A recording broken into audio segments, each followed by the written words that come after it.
हाय, हे पहा आपण गव्हाचं पीठ घेतलंय.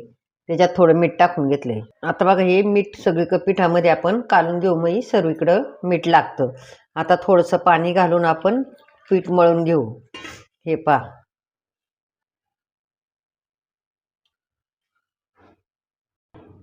थोडं थोडं पाणी घालून पीठ असं मळून घ्यायचं पहा.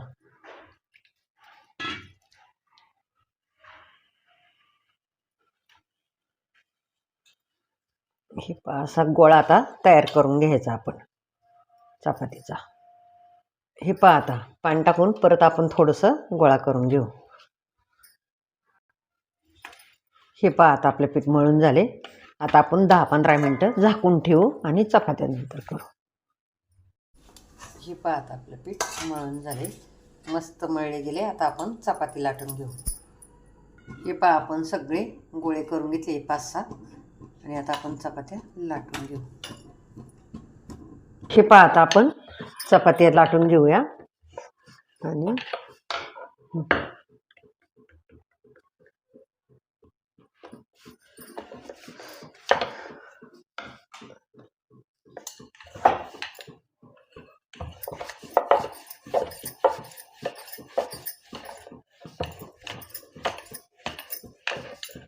हे पहा आता आपण चपात्या अशी लाटून घेतो.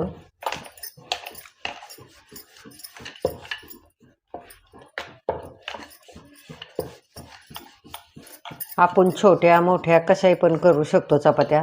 मोठी पाहिजे तर मोठी, छोटी पाहिजे तर छोटी करू शकतो. हे पहा आता आपण तव्यात टाकून घेऊ. हे पहा आता आपण तव्यात चपाती टाकून घेतली. हे पहा पलटी करून घेतली आपण. हे पहा आता आपण पलटी करून घेऊ चपाती. हे पहा आता आपण पलटी करून घेऊ. आता आपण चपाती भाजली त्यातून काढून घेऊ. आपण अशाच चपात्या सगळ्या लाटून घेऊ. हे पहा आता आपली चपाती भाजली छानपैकी, आपण काढून घेऊ.